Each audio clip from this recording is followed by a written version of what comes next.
Hey, Alison, welcome to the Beyond Jaws podcast. Are you ready to talk all things sharks? Hey, Andrew, I absolutely am indeed. I can't wait. Awesome. Well, I want to welcome everybody to the Beyond Jaws podcast, where today are beyond excited to have an awesome guest on the program, the audacious Dr. Alison Towner. Alison has a passion for marine life, particularly her fascination with chondrichthyan sharks and rays, which stems from her early upbringing, which is influenced by her father, an avid diver and author. Her journey began at a young age when she obtained her junior PADI open water scuba certification at just 11 years old. Wow, that's really young. Alongside her twin brother and uncle, she explored the challenging environments of the UK's cold and murky waters, including quarries. Over the years, Alison's commitment to the underwater world grew steadily. During the summer breaks, she worked as a dive instructor in the Mediterranean, in the Red Sea, honing her expertise. She graduated with a BSc in Honours in Marine Biology from the University of North Wales in Bangor, in Wales. Alison then relocated to Hansby in South Africa, where she's dedicated herself to studying sharks for nearly 2 decades now.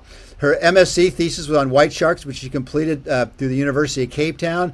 And it marked a significant milestone in her research journey, and she's been consistently focused on understanding the spatial ecology of white sharks ever since. Alison's recent doctoral research at Rhodes University, which happens to be my alma mater, has led to work on the novel interactions between killer whales and white sharks in South Africa. The work meticulously investigates the interactions and the ecological economy and safety implications associated with this phenomenon. With nearly 20 years of dedicated experience, Alison stands as a respected figure in the field of marine science in Southern Africa, providing critical insights into the conservation and understanding of the region's diverse and delicate marine ecosystems. Alison's work has been featured on major media, including National Geographic, BBC, Discovery Channel, and many other media outlets. She's currently doing a postdoctorate through Rhodes University, which is funded through the South African International Maritime Institute, through the Nelson Mandela University. And with all of that, Alison, welcome to the show. Thanks, Dave. I should have sent you a ChatGPT condensed version of that. I didn't realize the whole thing was going to get read out. Now I feel really sorry for the listeners, but thank you for having me. We go through your entire life. Your whole life. I'm sorry for everybody that has to listen to that. Well, we'll get started. We always start off. We want to ask our guests, like, how did you get interested in the marine environment and sharks in particular, especially growing up in jolly old England? Sure. Yeah. I mean, as it touched on in that really long intro, my late father was he was obsessed with fish, with predatory fish, extremely enthusiastic rider, and he made such an impression on me at a young age that I just carried that right the way through my upbringing. And yeah, so as you saw, 11 years old, I already was a PADI, what is it, junior underwater diver. And, enduring the quarries, I think the first thing I ever dropped down and saw on a dive was a pike, and then no viz at all.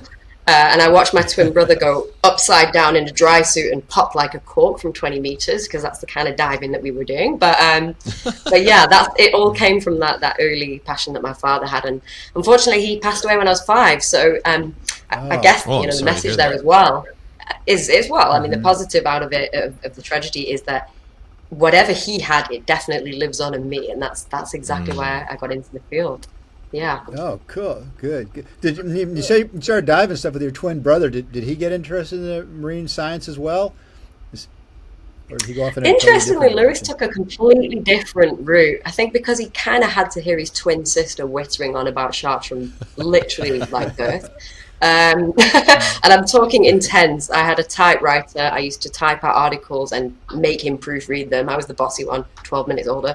And Lewis was very much into his culinary side of things. So he went down the restaurant route industry. Completely separate. Yeah, completely opposites. But he has been out here a lot, and he's been underwater and seen white sharks with me. And his 2 boys are going to be coming out for the first time in November, which I'm super excited about. That's got to be awesome. They must be so excited to come out to where you are and do the things that you're doing. That's kind of exciting. They are, and they're just so excited to come to South Africa. This will be the furthest they've ever been away from the UK. And right. I mean, Dave, you've lived here. There's nothing quite like South Africa, right? It gets in your blood. So can't wait to show them. Absolutely. Absolutely. So you got this very early on, this passion, an early age for shark. Was it sharks in particular, or just the marine environment when you early on when you were doing your diving in your quarries, or was it? Can you explain that? I guess I really want to sound well-rounded here and say, oh, it was absolutely every marine organism and every ecosystem. But honestly, at 5 years old, I was completely obsessed with purely great white sharks. And it started with them, but then it evolved into the broader marine realm because, of course, around about the age of 11, 12, I'm an 85 baby. We had the first sort of Blue Planet VHSs come out, and I had the whole collection. And then I really got to see, like, wow, no, there's just so much that needs to be explored here. And so it definitely progressed. Started with white sharks, and I was an avid Jaws watcher as well from far too young in life. I think most of the people on this podcast will have been. Yes. And Yes. yeah, I don't know how healthy it is psychologically, but I reckon I was about 6 when I first saw it. Yeah. Yeah, I remember when I saw Jaws for the first time, I had trouble going into pools without thinking that Jaws, that a great white shark would be in my pool all of a sudden, or the pool that I was in. Yeah, so there's definitely, it hit everybody at a different age at a different time, but it definitely was interferes. Yeah, I hear you. Yeah. Or toilets. People were afraid of going to the loo in fear of the whole Jaws coming out of it. But yeah. Yeah, go ahead. Yeah, so well, it's interesting. I mean, I guess obviously Chris Lowe. He grew up there in Martha's Vineyard where they filmed Jaws, and he remembers when they were filming it when he was like in middle school, and other guys like Greg Scomo who's been on the podcast, and myself, and we saw the movie when it came out in '75. We're all sort of high school, middle school age and stuff. So our impression of it was a bit different than probably yours, you and Andrew, because you guys saw it like years later after the movie had been out. Sure. And like, of course, Chris grew up there, right there in Martha's Vineyard. So and some of the people in the movie were friends of his that he went to school with, and of course I grew up here in Monterey Bay, and I'd been diving since I was free diving since I was about 8 years old. So I was like, oh well, let's go back out and go diving again. You never even thought about it, even though there's plenty of white sharks around here. You just never thought about it. So it's just interesting hearing different people, different parts of life when you actually first watched that movie and the impact it had, influence it had on. Oh, I can't imagine in the 70s sitting in the cinemas watching it. That I mean, there's nothing that tops that. I do know Robert Shaw, who played Quint. Wasn't he from my neck of the woods? I'm pretty sure he was a Lancashire guy. Yes, he was. Yep. And my dad very much looked like him and had, like the green hat and the fishing tackle and the bellowing voice. So yeah, there was definitely some similarities, but he was absolutely my favorite character. Yeah, I know I mentioned this before, but I always tell people, if you watch the end of the show, like one of the last credits that come up is Leonard Compano, who's well known in the shark world. Yes, that's right. He's retired now. Leonard's about 80 years old. I don't mean not his age, but he's old now. But he's old now. But he actually designed the original mechanical shark they used in the movie Jaws. And I don't know Alison, what your impression is, or even Andrew, but like the first time I saw that movie, the shark looked really real. This is like in 1975, but I watch it now. Actually, now that I've seen plenty of white sharks, I watch it now and I'm like, it looks like a mechanical shark now, but at the time. So when you first saw the movie, what did you think? Because you probably hadn't seen a white shark at that point in your life either. Oh, I mean, it's super realistic, like 80s, right? So super realistic. Yeah, but one thing I do vividly laugh at is when, you're not just a Jaws fan, are you? You're a Jaws 2, 3, 4 fan as well. So Jaws the Revenge, when Ellen Brody and they've got Michael Caine in it, and Michael goes out to get the boys. Jaws is now in Jamaica. And the size of the acoustic tag that they put on that bloody thing. So I think more later on in life, when I began to acoustic tag, I'm like, wow, that was literally the size of the acoustic receiver put onto that shark. It was so those sort of things that I guess I laugh at more, in that we really know from working with this equipment that was hugely exaggerated. I think the shark looked pretty good. Most millennials now, or the generations nowadays watching it will laugh and laugh, because there's no ways nowadays with AI that it looks remotely real. But in the 80s, it was. I mean, it was the time of Nightmare on Elm Street and It the Killer Clown and all those things, and they were super real. Well, Yeah. Well, we had better imaginations back then too, I think. Yeah. Yeah. The thing I always tell did. people is that the big dramatic scene when the shark jumps on the back of the boat and eats Quint and stuff. Back at that time, and I used to get this. Well, I was still in high school at the time, but it'd be like, oh no, white sharks can't jump like that. No way. They couldn't. And it was so far fetched that people. Again, I was in high school, but even when I started college and I got to grad school, you'd ask people about it. And I knew a lot of early people like John McCosker, Jack Casey, and a lot of these guys. And they said, white sharks can't jump like that. And when I went to South Africa in 1986, Tom Hecht, actually, who was a former head of department at Rhodes University of the ichthyology department, he was the first guy that told me that white sharks could breach, actually. And they used to see him down at Jeffreys Bay. Yeah. First place they used to see him down at Jeffreys Bay down there.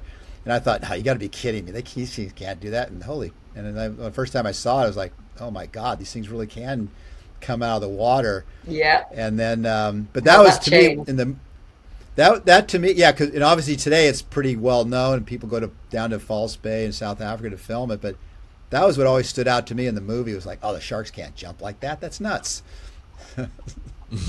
Yeah, right. How wrong that was. Yeah. Such a different time to be down here. I often think about the whaling stations here, and I think about, where these real epicenters of white sharks used to be in Len Jones's books and all the, the bluff and the amount of white sharks you would have seen off of the Durban coast and even around the Western Cape. And then obviously they all closed. So around the 80s, you would have, in Jeffreys Bay, you probably got these re-establishing aggregation sites going on. People in Handspike, even a lot of them prior, they didn't really know until the sort of mid 80s to early 90s that there were so many white sharks here. Remember Blue Meridian and Blue Water White Death? They came here and they just missed the bus with the Western Cape. Off they go to Durban, and then Dangerous Reef. I think they finally got lucky, but in Australia. But it always fascinates me how if we look at sort of past just the last 2 to 3 decades of white sharks in this region, there's been big changes like constantly through history, and movies often put things on the radar, like you say, with the breaching, the cinematography and the interest in that. Yeah. So what you did your undergrad in Wales in Bangor, but at what point did you decide, like, I'm going to go to South Africa? How did that all come about, that you decided I'm going to move, to a different? I think as a very young child, I had a book that had sort of your top world's best dive destinations and world's white shark hotspots, and Handspike very much. Of course, I called it Gansby back then because no young Brit would know how to pronounce Handspike. So it was on the radar, and I'd always sort of said I want to do marine biology and I would love to go and work in South Africa. But I just took the normal path of any undergrad who's just gotten an honours. You need to run away from academia for a little while to realign your thought process. And I knew I had my diving qualification, and I knew I wanted to get more diving experience. So I'd been working as a dive master in the Med during my studies. And so I thought, well, I'll go somewhere a bit different. I'll go to the Red Sea. I managed to get a job in Jordan off Aqaba, scuba diving instructor there, and I managed to complete all my courses there to be, your IE and whatnot, and you get your instructors. And I actually sent an email after a year of working there from an internet cafe in Jordan. I'll never forget it. I had a little coffee beside me, and it was Facebook wasn't even a thing then. It was what was it called, Bebo or something like that. Bebo,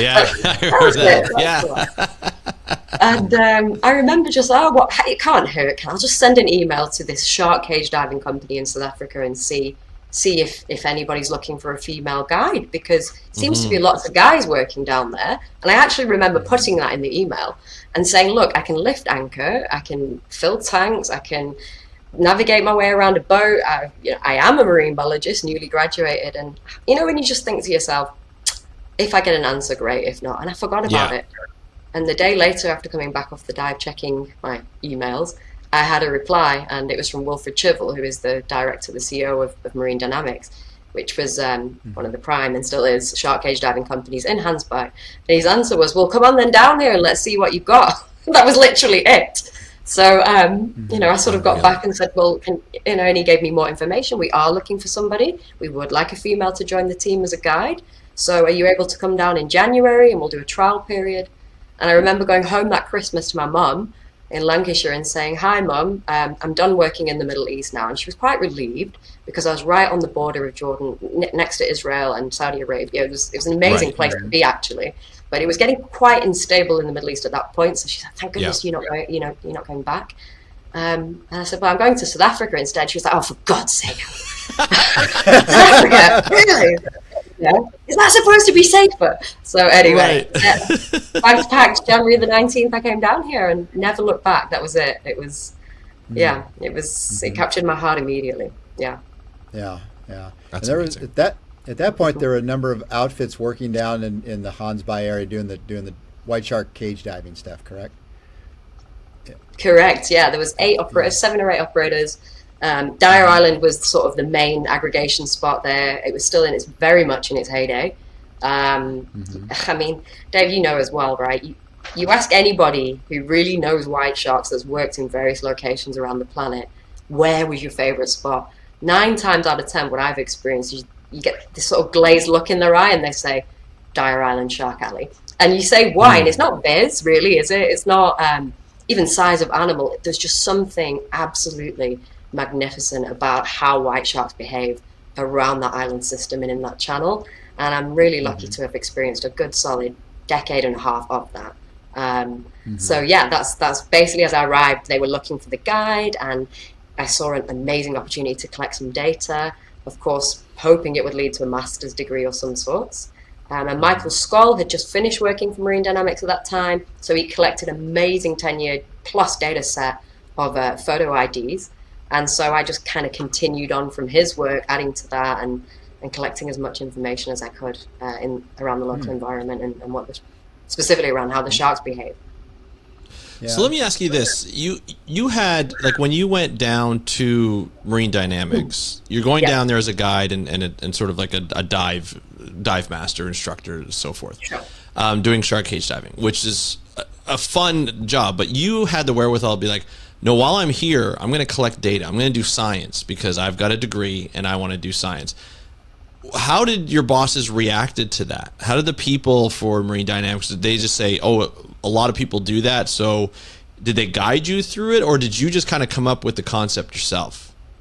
Oh, absolutely not. That was an employment condition, of course. You know, we're hiring you as our guest marine biologist. Therefore, we encourage you to take data on the boat every day. Obviously, it's a paid-for platform, isn't it? It's absolute prime access, daily, multiple trips a day quite often. 10 minutes from shore a lot of the time. So yeah, they're really supportive, and it's obviously great marketing material for a cage diving company to say, hey, we're conducting research. So it's both, mutually beneficial there in that situation. And so yeah, I guess what you do have with the cage diving companies is lots of different guest guide scientists collecting data.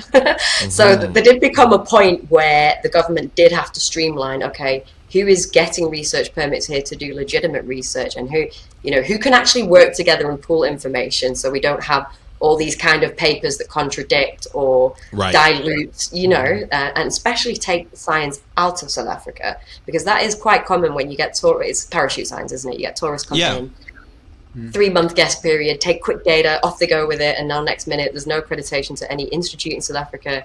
It's been published overseas, that kind of thing. So it did have to be mediated. It still happens today, but no, it was really a spectacular time. And after finishing the MSc, which was very much boat-based data, immediately I wanted to go into telemetry and find out, okay, right, we know what the sharks do at the boats now, but what do they do when they're not at the boats? Yeah, so that's where we kind of went after the MSc.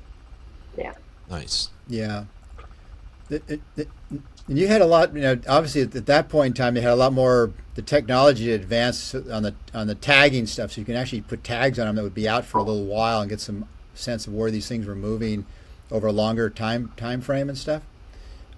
It was slave labor, Dave. I'm not lying here. Honestly, we spent 500 hours, and I was saying it jokingly. If you've ever active tracked an animal in the ocean, I first got introduced to active tracking with Megan McCord in the Breda River, because we landed that huge bull shark.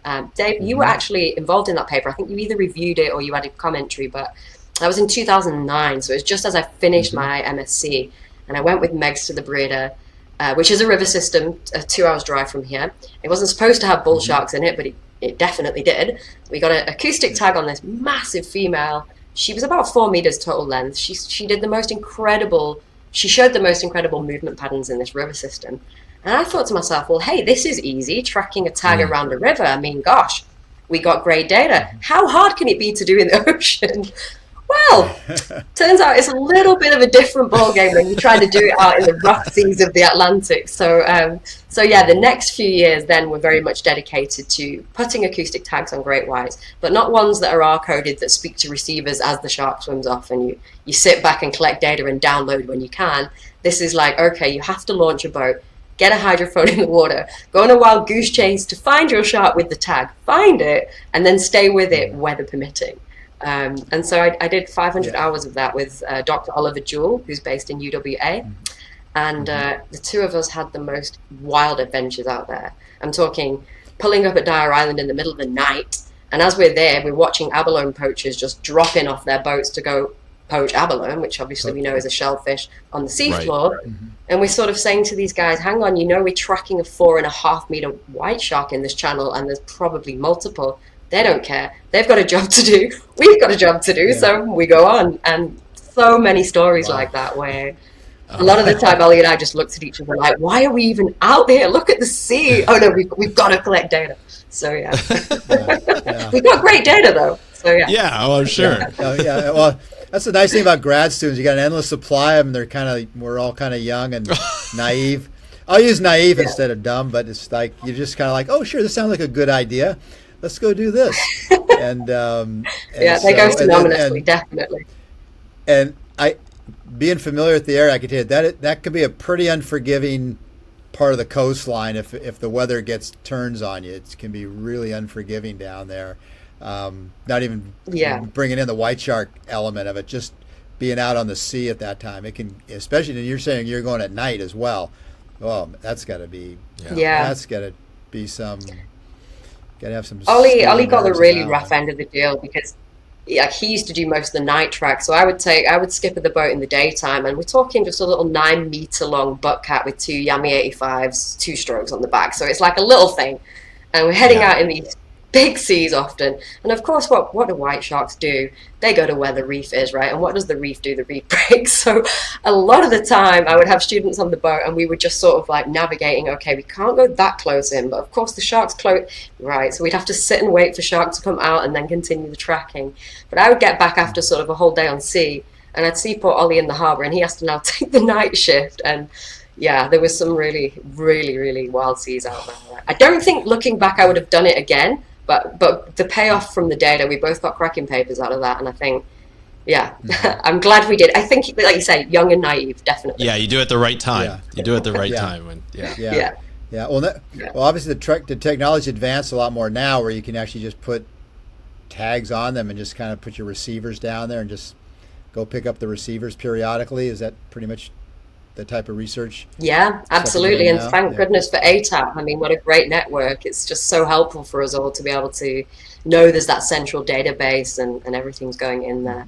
But obviously active tracking and passive tracking both have their pros and cons, right? So yeah. When you started doing this, did you have in mind you were going to do your master's thesis on this stuff, or did you just start doing this, collecting the data, and then the master's, you decided to turn it into a master's thesis? What was your sort of... Oh, well, the master's got written from boat-based data, so we had a ton of that over 5 years, lots of photo IDs, we had YSI out every day, so lots of environmentals. So that was just a couple of chapters on numbers of white sharks in the bay and environmentals. But then moving into the Telem, that was definitely all about setting up a PhD. And that, I suppose, leads into where we are now, because there I am just embarking on this wonderful notion of I'm going to track these sharks and find out where they're going in South Africa and learn about, their spatial habitat use. And Ollie was also doing something of similar. Of course, in 2017, everything changed dramatically. Just at the time I'd started that PhD, and everything changed. Kind of changed the course of your research. So why don't you let people know what was that change? Well, just the largest dolphin species came in and decided to completely spoil the party. So of course, yeah, the killer whale or Canis orca, as we know, orcas, they get referred to as either, have really put a spanner in the works down here in South Africa, and all those good old days I talked about now are really just sort of a thing of the past, because them coming along in 2017, particularly here in Hansby, the white sharks just have not been the same since. So there's increments of time where sort of different chapters of it has evolved, and there's different levels to how the sharks responded. But essentially now here we are in 2024, and Hansby doesn't even have white sharks around anymore. If you see them, it's a rarity, and I never thought I'd see that. When I first moved here, I'm sure Dave as well. Yeah, well, the thing I was kind of interested in, you and I were speaking at the symposium we were at several months ago in Durban, and because I know when I was doing my research down there back in the late '80s, there was no shortage of white sharks around False Bay, Hans, by the whole area. There's just some areas that were just super hot spots for them, but we used to see, they weren't that common. But we used to see orcas around once in a while, and I'd even watch them feed on Cape fur seals at times, but they never seemed to be any, again, indication that they had any influence. They were having much of an influence on the white sharks that time. And you told me something about it was a type of orcas that are now there versus there's like different types of pods or something. Can you explain that? Sure. People? Yeah, absolutely. I mean, an orca is not an orca when it comes to shark displacement, of course, but I remember the most incredible talk given by Chris and Monique Fallows here in Hansby, and seeing all these amazing photos of lots of orcas in False Bay. And of course, they're all hunting common dolphin, or, they're chasing different prey species, and they're not specifically the ones that would hunt sharks. So, of course, where you are, Dave, in Monterey, I'm sure it's the same. You get a lot of different types of orcas that move through, and typically speaking, they coexist. The problem comes about when you get a specific offshore type that is very specialized in hunting elasmobranchs. And unfortunately, when they start returning back to coastal aggregation sites multiple times within a few years, the sharks respond. And they're not just going for great whites, but the great whites have a very specific flight response that they display in retaliation to having the orcas come in. Seven gills don't show quite as a vivid flight response, but they do. And bronze whalers hardly move at all, which is interesting, or that we know of. So it's definitely dependent on the ecotype and the amount of times that killer whale pod or pair or solitary animal return. And so in South Africa, it's a specific pair of males that came in. And 2015, they were first recorded off of Cape Town. I know Chris spoke about this with you on a previous podcast. And I saw them for the first time here in Hansby in 2015 as well. And I remember being so excited, getting on the boat and going out behind our island. In hindsight, thinking about it now, they were definitely hunting sharks, but we didn't know what they were doing because we could just see they were hanging around in a small patch. They were surfacing, and then they were sort of creating these slicks, and the seabirds were diving, but we couldn't understand what they were eating. And logically, we just thought, well, it's got to be seals. There's a ton of seals around here. It can't be the sharks. But notably, in 2015, the white sharks left our island in this region. The only place we could find them was inshore after that. So for a couple of years later, that would be the only place until, lo and behold, port and starboard. That's the names given to these killer whales if you don't already know that world. Yes. And so the same occurred on the inshore, but this time there was a big difference because rather than us going out by boat and tracking them and not seeing anything happen, we had full-on white shark carcasses washing out, eviscerated, with their livers removed, torn open. I mean, the first one we necropsied, my supervisor, Dr. Malcolm Smale, who Dave knows very well, flew in from Port Elizabeth, and he led that necropsy to teach us how to do it properly. And immediately he said, this is definitely orca predation. And it was a 5-meter long animal. I mean, we weighed her at the municipal dump, and she weighed 1,200 kilos minus her liver. Wow. So that liver must have been a good 90 kilos, Wow. So impressive and fascinating, and just all of the emotions around it, because now what's going to happen to the sharks? Are they going to stick around and endure this? And of course they didn't. But it takes a few attempts. The orcas don't drive all the sharks away immediately. It happens over a repeat pattern of returning to these coastal bays. So port and starboard would come in. It was just the two that we know of, right? That the orcas that would come in. and then they would leave for what, months at a time, for years at a time? Like, do we Yeah, know and that? little known to us. I mean, we often with white shark research, we're very much bay based, and our mindset Right. is very much like, I even found that with working on the cage diving boats, you'd hear rhetoric like, well, there's no sharks here today, they mustn't be around, right? Because you sat in one spot and you're not getting them. But meanwhile, if we take the little boat out with the trackers on the sharks, we hear that at the cage diving boats, but we realize no, they're just all in this part of the bay where you can't sit and chum. So I think often we kind of base a lot of our mindset of what we think white sharks are doing in these bays sometimes based on opinion, right? Or just not actually informed data. So in the bay, what would happen is we'd see port and starboard, we think they're in and then they're out, but actually they're maybe just down the coast a little bit. They're going to circle back in a few months because their range is extensive. They've been seen from as high up as Luderitz, Namibia, and right the way around to Algoa Bay, Port Elizabeth. So that's thousands of kilometers, and they move at speed up and down. So they'll likely spend a bit of time offshore as well before coming back in. And so yeah, they're extremely proficient predators, and just have this absolutely incredible ability to hunt sharks. Are they part of a larger pod? So I'm glad you're asking all the questions that we don't have answers to, because with the killer whale, no, it's great. With the sharks, it's quite easy to understand what happened. They vanished, they fled after repeat visits from port and starboard in these coastal bays. However, the questions around the killer whales still remain very much open. So we think that port and starboard may possibly join with others. We know that from drone footage further on in the time frame in Mossel Bay, when we got an aerial filming of a predation, and it wasn't just starboard, it was others. So they are often seen with another group, but we really don't know, for example, and again, I'm speaking on behalf of the killer whale experts, which is wrong. They are going to have a national review paper coming out, which I'm part of, but we don't know. The answer is we don't know where they came from. And we really don't know much about their dynamics. Have they learned this offshore at longliners, at pelagic longliners, and then they've applied their tactics on the inshore? Are they from Argentina? I always joke about that because I have this hunch, but it's completely speculative and probably wild and wrong.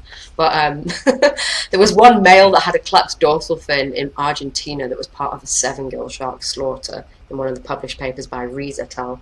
And they mentioned this male had a bent dorsal, so I always joke it's probably absolutely not. But anyway, there we go. There's speculation and theories, and the question is, there's so many questions around the orcas and where very little that we know. They're really hard to study. I mean, it's not like you can just chum an orca in like we do with white sharks and bang a tag out. So Simon Elwin, who's doing a lot of the research here with trying to get the tags on, he's battled. He's been out a lot of times, and he's fired and he's hit, but then the killer whale comes up to breathe at the same time, so the suction cup tag bounces off. Or sometimes orcas also just bite bling off each other because they can. So you go through the whole challenge of getting the tag implanted, and however many thousands of US that device costs, and now other said orca just comes along and goes, oh cool, and just bites it off. So this looks like a fun challenge to play with. Yeah, they're just too smart. They're just too smart for their own good. For our Have own you noticed really. beside the shark, have you noticed them taking any of the big stingrays down there? Not that we've seen. I think Dave Hirschfitz in False Bay has footage of them either harassing, I don't know if they consumed the sunfish, not stingrays that I know of, but it would make complete sense if they did forage for them, because obviously we've got huge short-tail stingrays here. Yeah, I mean, there's footage of them swimming with a bronze whaler in his mouth. And then the recent work that we have coming out now shows starboard solitarily killing a 2.5 meter white shark in less than 2 minutes, which is by herself. On his own. Port was a good 100 meters or so away on the other side of Seal Island in Mossel Bay. And so, that kind of challenges everything we previously knew about their hunting tactics, because we always assume that they have to work together. Yes. And even the drone footage showed from Mossel Bay 3 of them coming up with the shark, and they have to get some kind of manipulation point on the animal to open it so clean, the pectoral girdle. But this time starboard absolutely surprised us, because he literally gripped the pectoral fin of the shark on the surface, allowed it to thrash itself open basically, and he just kept a really solid grip and just kept swimming forward with it. And within 2 minutes he dived down and he came up with the liver in his mouth and showed it to the boat. Unbelievable. So, Wow, so fast. they are unbelievable. Yeah. Unreal.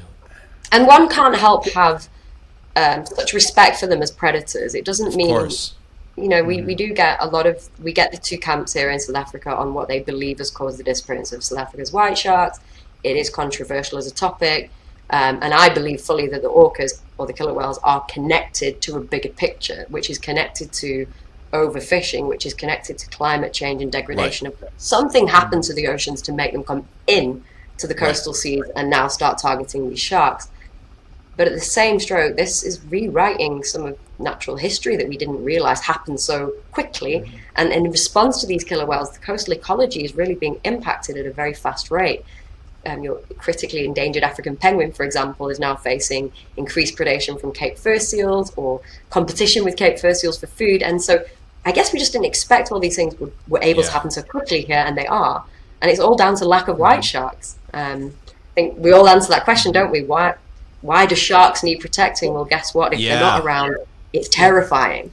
I was just about to say that is, everybody's been like, well, what happens if sharks disappear? I had that question a lot, doing talks and things in classes, and it's like, well, they have influence on what prey stays in check or stays up or stays down. If they disappear, you don't know what's going to happen to that. In this case, the fur seals get their population kind of explodes, and then you get what you just mentioned, right? The penguins get eaten and maybe compete for food with the penguins. And it's a really interesting dynamic, how fragile things are just when one apex predator kind of leaves the area. 100%. Yeah. And it's literally just giving us a glimpse into ecology in real time.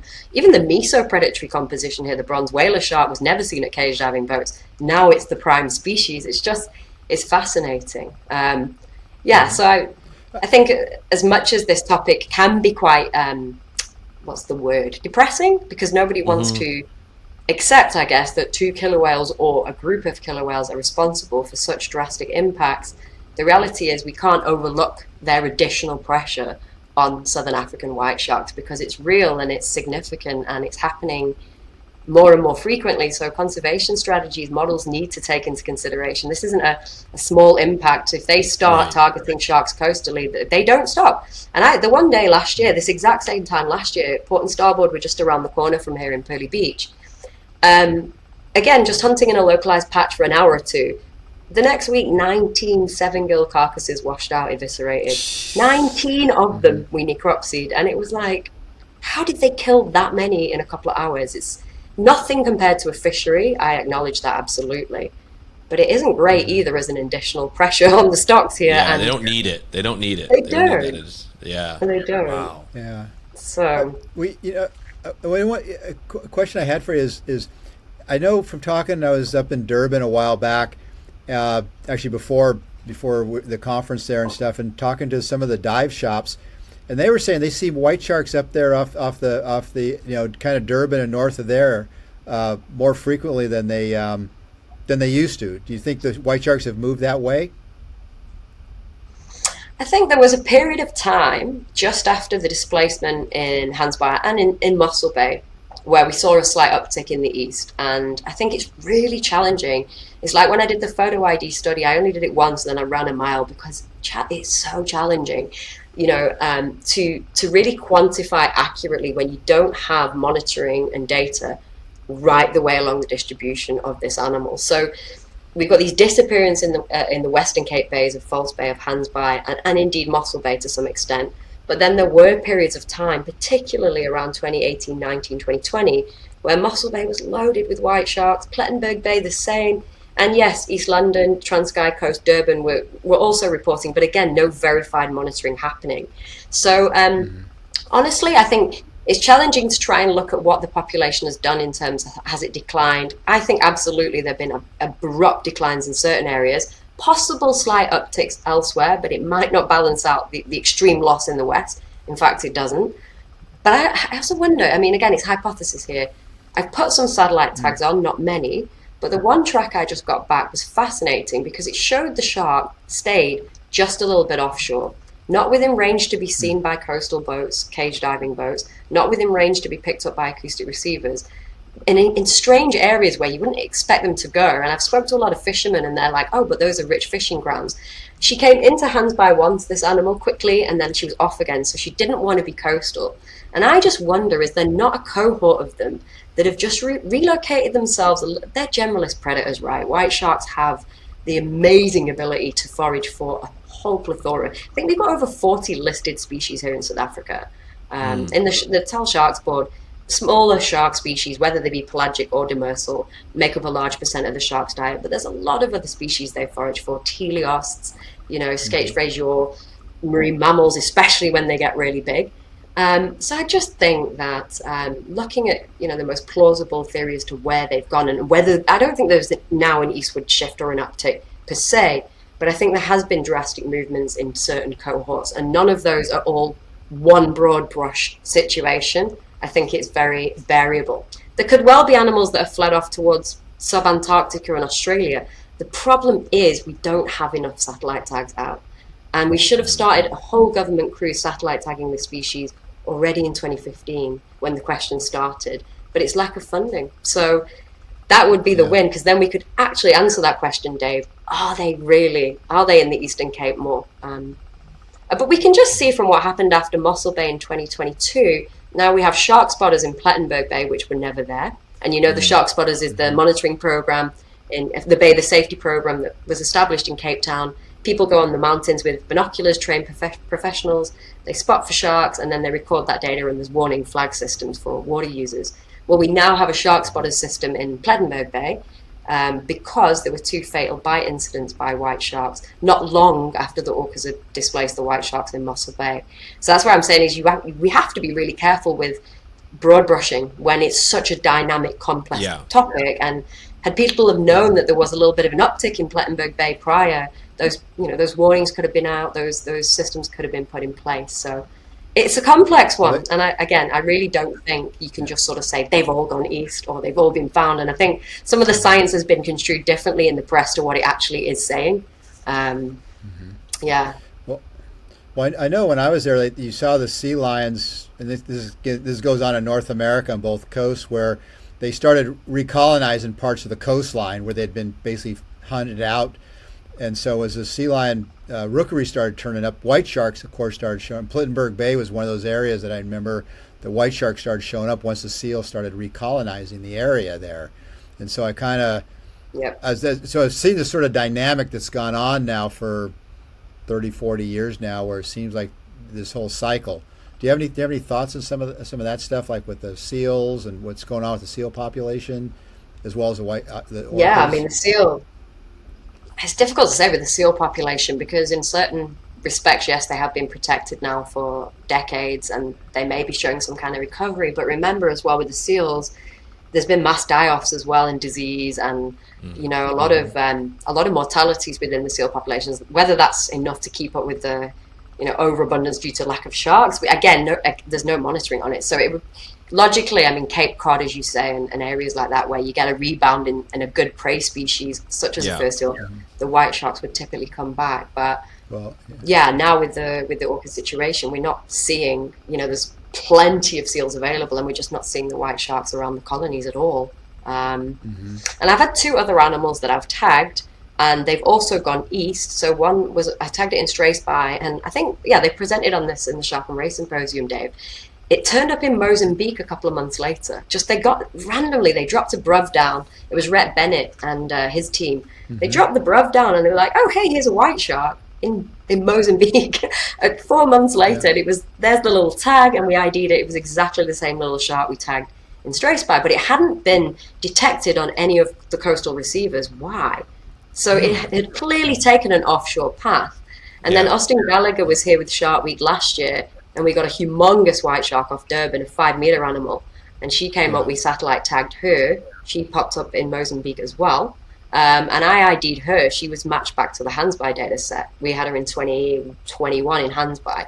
So that's 3 animals I can tell you have gone east and not been coastal. They've gone on their own offshore, Okay, the animal in Durban we didn't have a tag on prior, but they all ended up in either Mozambique or east. So again, N equals 3. What can you say? But I think there's far more to this, and we need a lot more data to be able to adequately address it. Well, I don't know if you've ever looked into this, but and I don't know if you knew Eleanor Bullen at all. She used to be the shark tagging program officer at Ori, and she has a long history there. And she'll tell you in the 50s and 60s when they had the whaling station at Durban there, they had a club they used to call the 1,000 Pounder Club, and the fishers used to work off the pier there. And I saw some pictures. She's got a wonderful memory of this whole event. And they used to catch quite a few white sharks right there because they'd follow the whale carcasses in. The guys would catch them. Have you ever tried to look into any of that information to try to find? Yeah, I mean, there's a fantastic book. There's a book on it by Len Jones, and it's they called them the blue pointers back then, didn't they? And yep, yeah, absolutely validated. Yep. You can see clear as day, black and white pictures of huge white sharks being caught right there off the pier. So absolutely, I think we talked about that at the beginning of the podcast as well. There's been a lot of changes in the Southern African population, the distribution of white sharks in this region historically, and often we kind of always central back to 1991 when they were first protected in the world and cage diving started. But the reality is, what was happening before that, decades before? Yeah. Where is the baseline?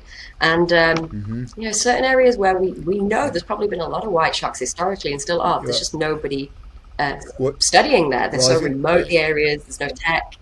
Yeah. I don't know if you could ever get your hands on the data, but the guys that collected a lot of data, John Bass and Jeanette Daubry and Nat Kissasan collected a lot of data back in the day, and I know all of that data went to Leonard Compano, got that back in the 80s. And that was like stuff from the late 50s, 60s, and 70s. And it was phenomenal. I mean, they had, I can't remember the number, but I'd say it was over 100 vertebrae of white sharks. They had jaws. They had an amazing amount of data.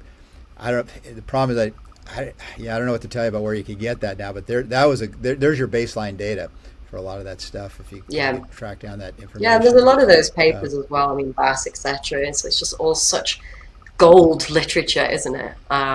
Yeah, it is. But I mean, I'm talking more about your 60s, 50s, earlier than then. Like, just why did Blue Meridian not come down to the Cape? Well, people just weren't aware of them here. They were clearly here, but just maybe not so known. I mean, the Gansbuyers, interestingly, they call them the Wit Doordhaai, and they call them the Tommy High.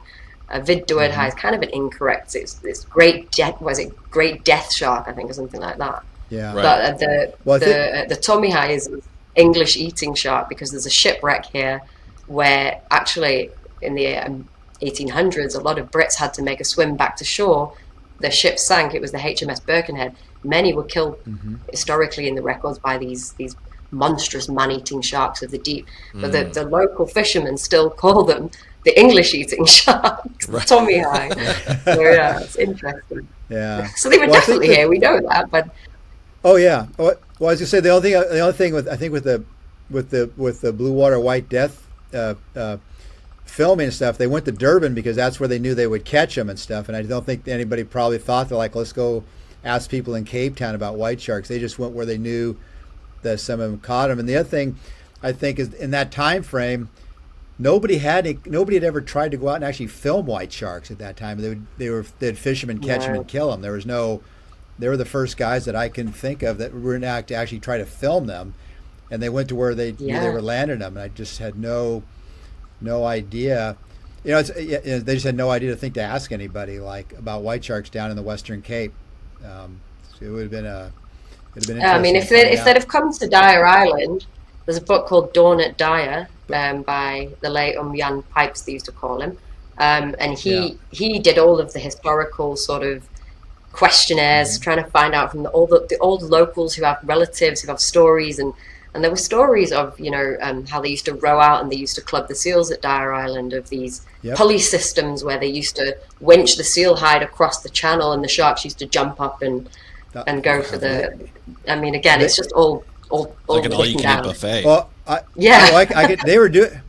can tell you they were doing that when I was there. They were still doing that. They would go out there and do the seal harvest and stuff, but you mentioned like Dyer Island and Gansbuy.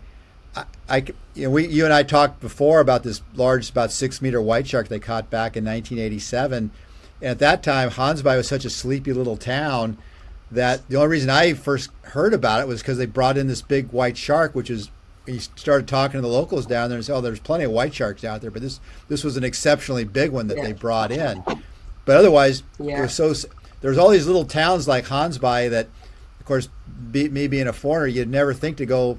I didn't know anything unless something unique happened. You didn't think to actually go there until like they caught this big white shark. Then that made like a lot of publicity out of it.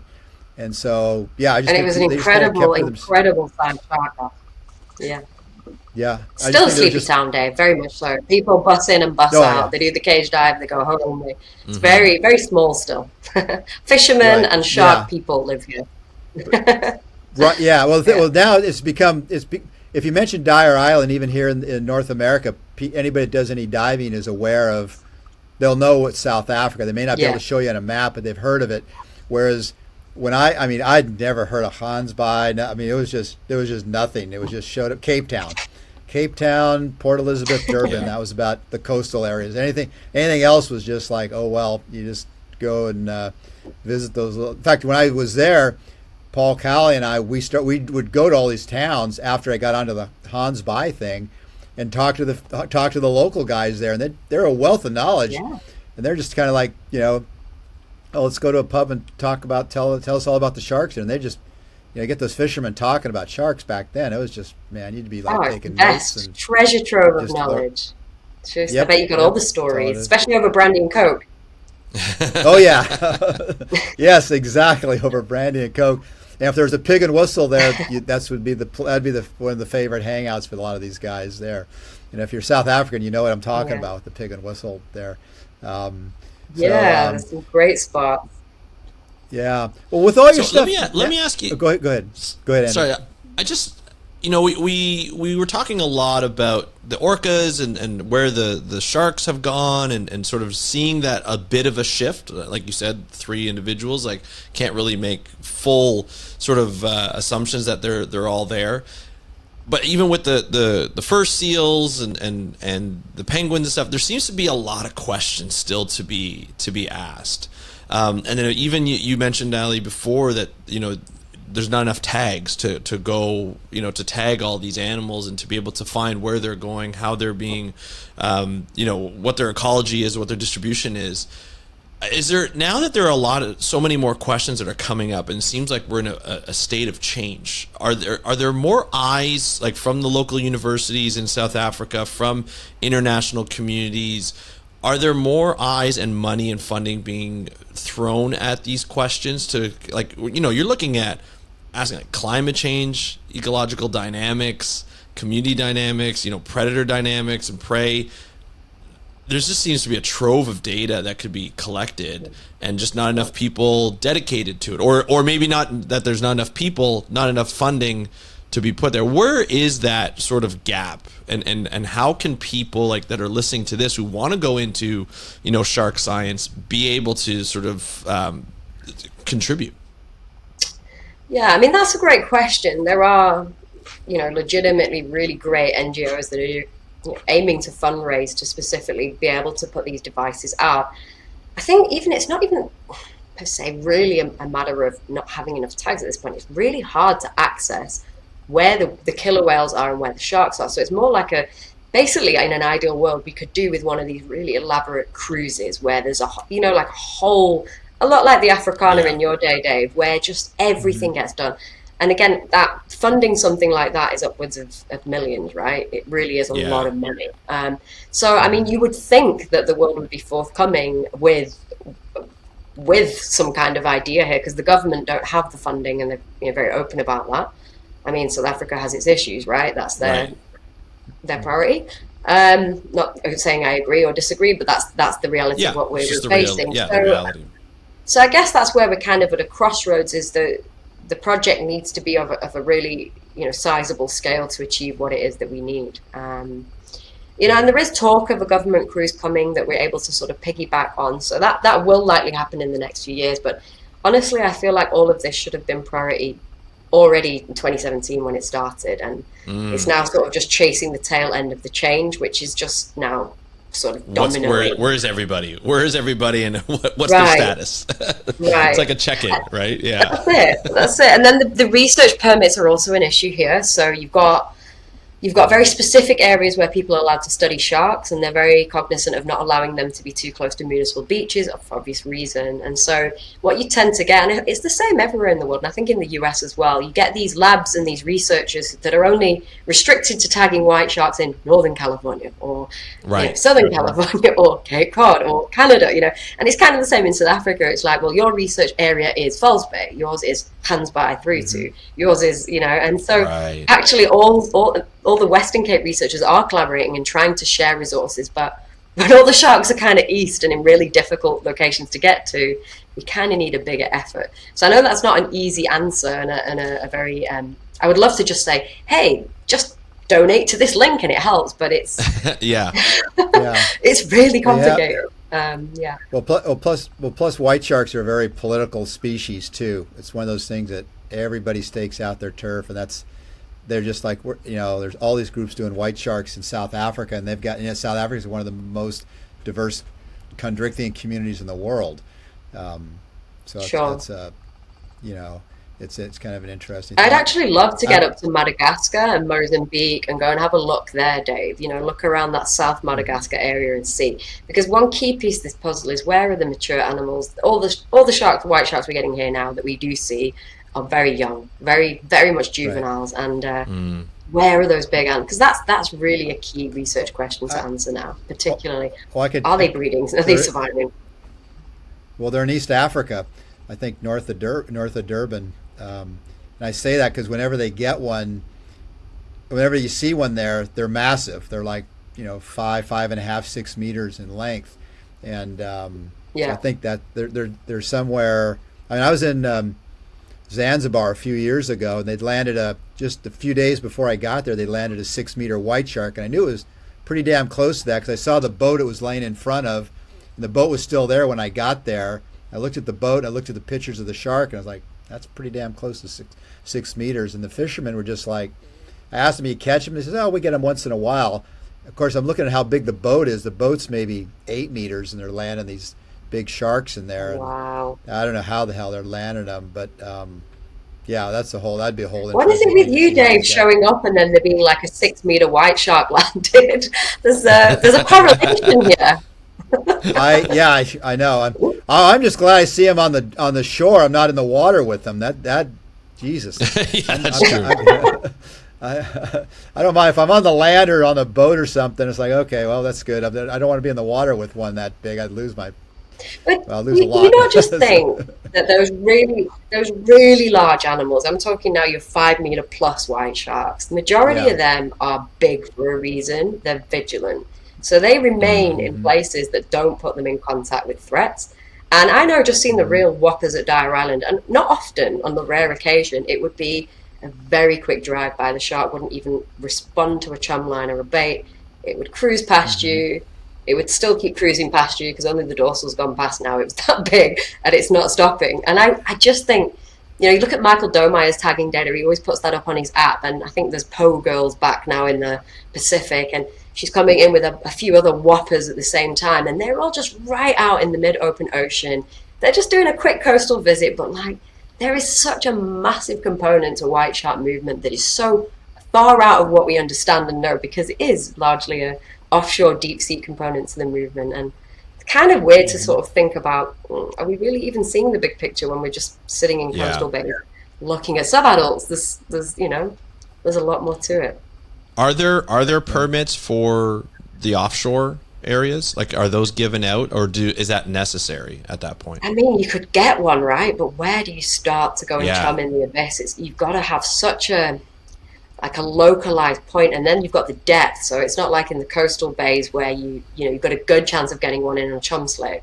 You'd have to be really low. You'd have to be around a whale carcass, I think, mostly, just to stand the best chance. Yeah. I mean, if you could, we've asked for this many times, and we're unfortunately not allowed to get the permission to do it. But tow a sperm whale carcass or something offshore here. Okay, you wouldn't typically get sperm whale, but they're very rare. But like a humpback whale, a Bryde's whale, a southern right, tow it offshore.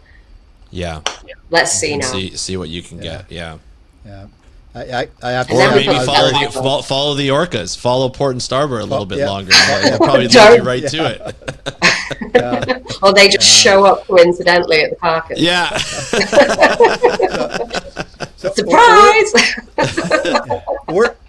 Alison, where do you see your career, just sort of your research and stuff going from here, the future?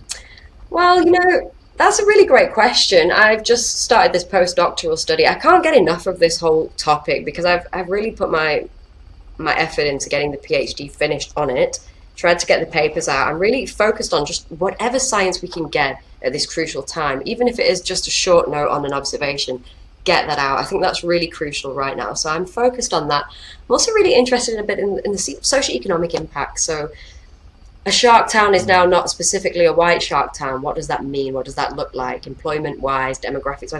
There's so many questions that are arising out of this phenomenon, and I think we're only just getting started. So I definitely intend over the next few years to continue along the lines of postdoctoral research and staying bound to academia for the foreseeable while there's just so many fascinating questions to answer. Yeah, and I haven't married rich, so.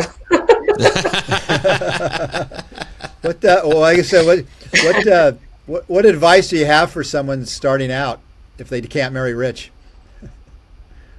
If they can't marry rich, the crucial piece of information here. Yeah. I guess at that point when you're beginning your career, don't put so much pressure on yourself. Number one, to have to follow this straight regimented path. It's okay to backtrack and reassess. So that's number one. I think that as young academics particularly, it's so competitive, it's so goal orientated, and you're actually expected to be so many things as a marine biologist. A commercial diver, a skipper, a flipping statistician, a philosopher, an amazing psychomer, it's overwhelming. So, find what it is that you are truly passionate about. And if you have to take a break and reassess, fine. But don't feel bad about that. And then deploy Operation Grit is what I'll say. And I think grit's a great word because grit is basically what gets you through. There are going to be milestones where you want to run a mile. You want to escape the academia ivory towers and having to pay journals to have them publish your work and, all the stuff you have to do without, the challenges that you endure as a young scientist. You are going to have moments where you want to run away and you think, why am I doing this? So it's important that you have the passion, and with the passion, you have the grit. So I know that's a very around the circles answer. It's not marry rich, because the reality is academia is not a very well paid profession. Typically. No. And if you have to go into industry, so be it. And that can be fine too. So be okay with taking some diversions, deploy that grit mode, because that's going to really see you through ultimately. And it's okay if you have to stop and reassess. And finally, because this is just a multi-layered cake of advice here, get yourself the best support network, even ideally if they're not in academia, because they're going to be integral to everything, And I think that goes with everything, doesn't it? If you don't have that amazing support group around you, anything in life is hard.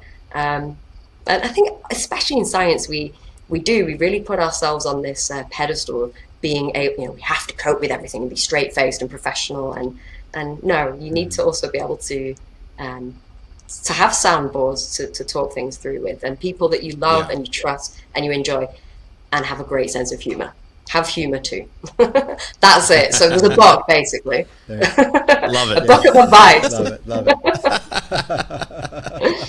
I love it. Ali, this has been so much fun to have you on the podcast and to get so much information out, about the area, about South Africa. And I know Dave always loves reminiscing about his time there, and there's so much knowledge there, and so much knowledge seems to be determined, TBD on a lot of this stuff that's going on, this change. But we really appreciate you coming in. We'd love to have you back on to get an update on not only your career, but also what's been happening in the region and new discoveries. It seems like you've been able to get quite a bit lately. And so we really appreciate you being on. Thank you. Thank you so much, Andrew. And Dave, what an honor. You're an absolute legend in our field, regardless of where you are, but particularly in South Africa. So thank you, and I really, I enjoyed so much being on, and I will absolutely love to come back in the future. Wonderful. Great. Awesome. Love to have you back. Thanks a lot. Thanks so much.